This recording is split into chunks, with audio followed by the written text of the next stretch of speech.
Okay, so we went from Eden to Atlantis to the Moors to slavery, okay?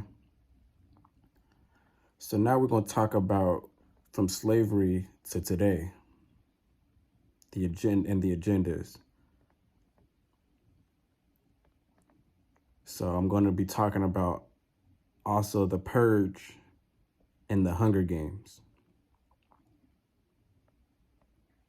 Because really they put these movies out as programming tools. They're programs, okay? But they're really, art is really a reflection of the society, regardless. So we come out of slavery, we come out from the Civil War. We're supposed to have this reconstruction, but then the KKK happens, okay?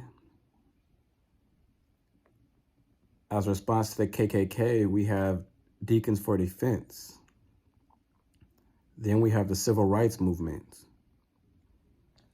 Then we have the Black Panthers.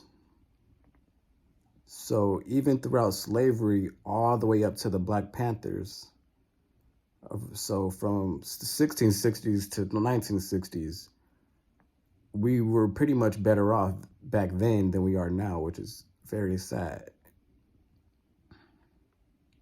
We were unified. Even our music was better. You go back to Ray Charles, our music you look at it, our music deteriorated, okay?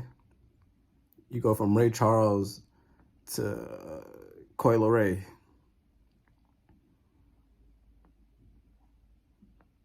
You go from Georgia to WAP. Wet old goodies.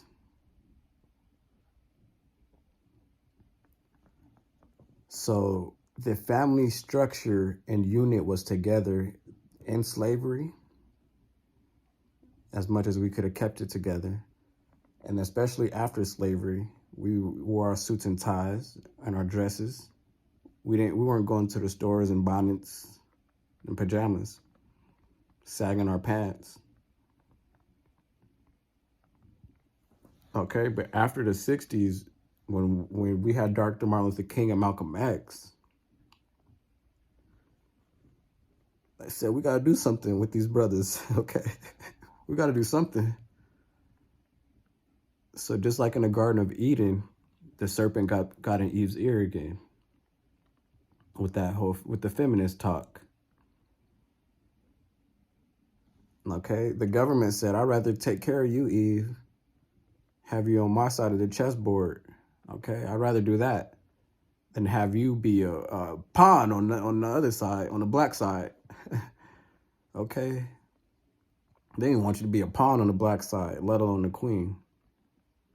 So let's get back in Eve's ear.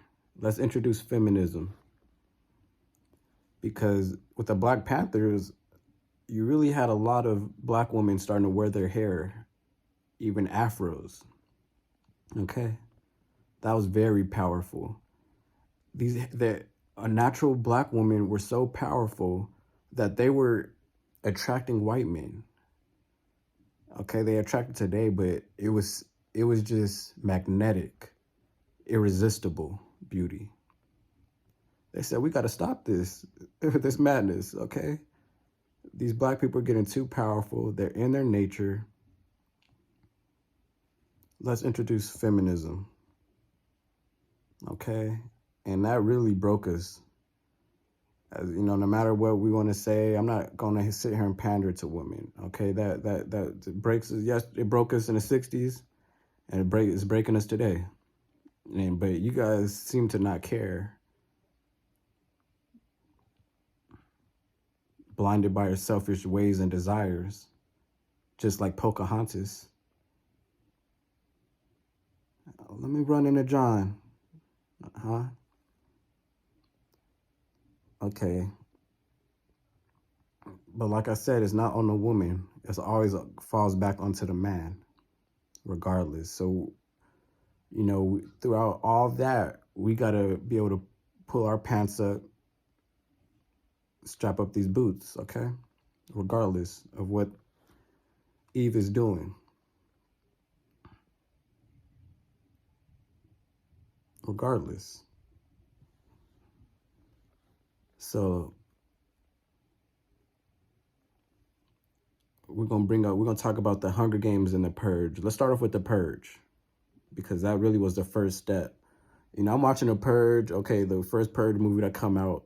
I'm thinking, okay, it's an interesting topic. You know, you sound the bell, we all go at each other. Okay. But then they made the sequel or prequel, you know, one of the follow-up movies, and you see that the first Purge was actually against black people.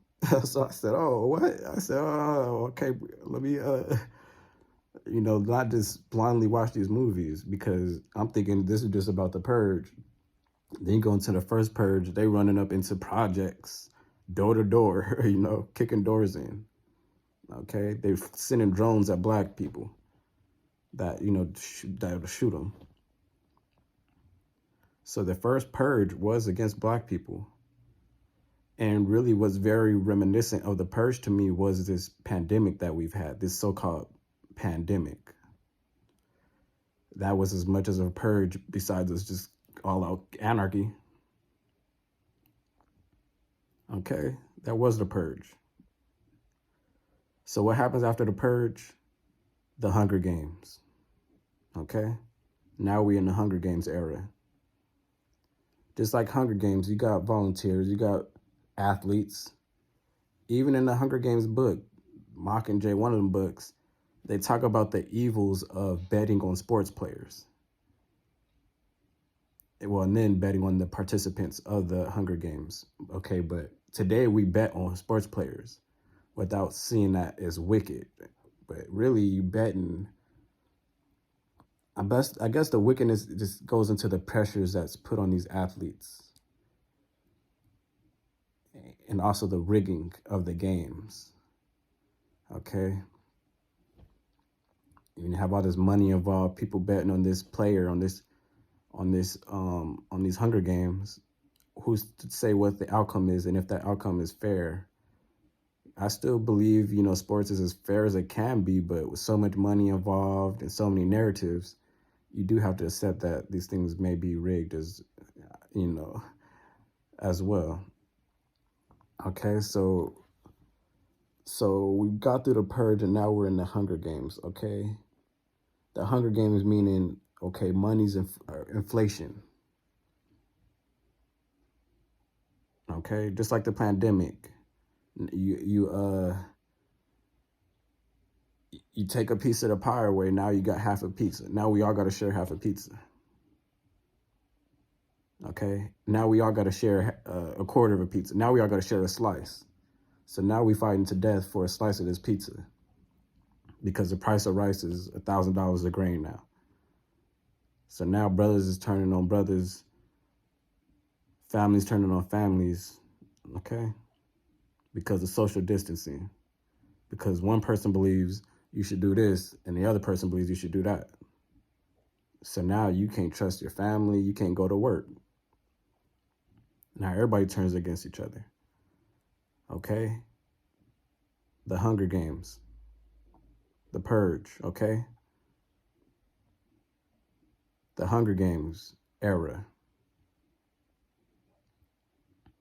Okay? Because we've seen what happened with the riots and the protests. We've seen us unified. And, you know, that protest, we had every country in the world protesting.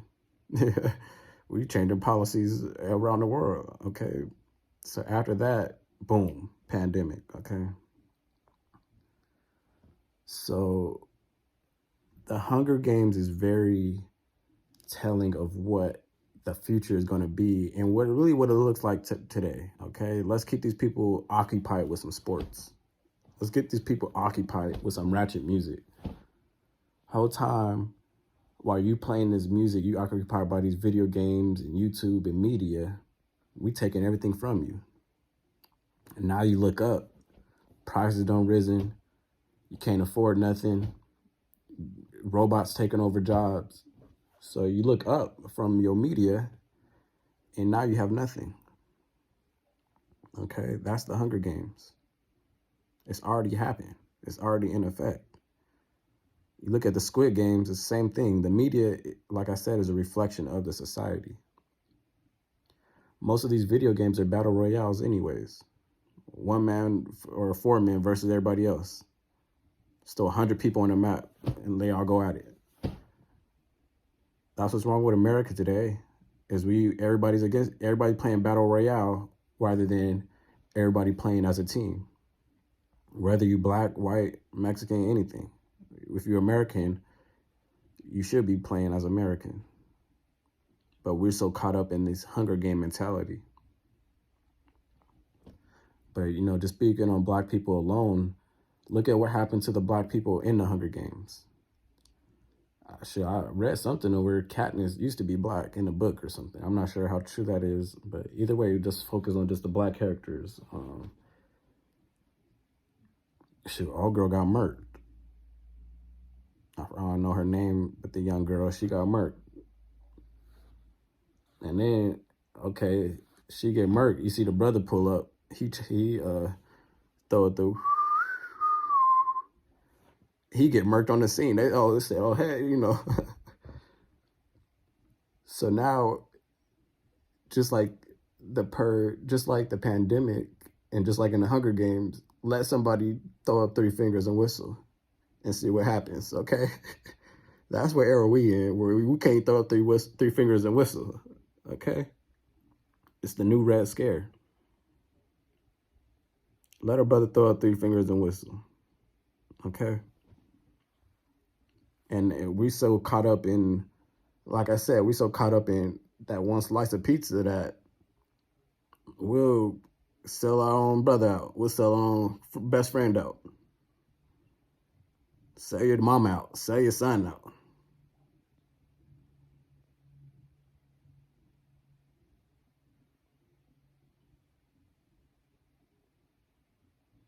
And it's so sad that now it's not even just black people. It's white people doing it, Mexican, it's getting to that point now. But just like Atlantis, we better remember who we are as Americans, because everybody's waiting for you to fall, because you don't realize what your ancestors did to get you here, because we take it all for granted. Our pillow's too soft. We got too many sweets out. We forgot what it's like to starve a bit. We forgot what it's like to get our little pitchforks. We forgot what it's like to get out there and grow some agriculture. We laugh at the farmers, but what would we do without agriculture? Our farm's getting bought up. We got fake food now. Most of our food is fake, full of estrogen. I don't know what a real banana looks like. Damn near probably don't know what real beef tastes like. Plus the cows, a lot of our food are albino foods. We don't even eat the melanated animals. Pigs, albino versions. The lab rats, albino versions. Cows, albino versions. Chickens, albino versions. So even through the food, they're diluting you. The Hunger Games. That's why you must be rooted, very rooted in what you are, and stand on something. Because this media will tell you to jump off a bridge, okay? The media will tell you jump off a bridge, but are you going to do it?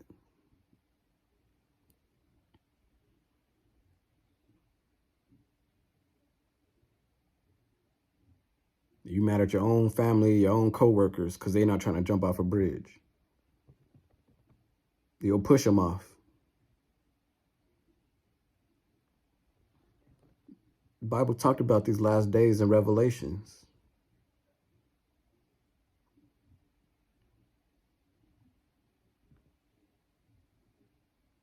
And that's why I don't care for no ignorant man or woman right now. I don't have time for it. I don't care for it, don't have time for it. Okay. There ain't no time for it. No ignorance. Just like the Bible say, my people die for a lack of wisdom. out of pure ignorance, okay?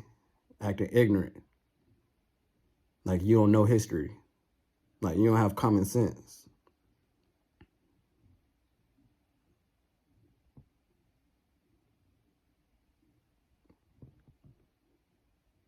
The Hunger Games.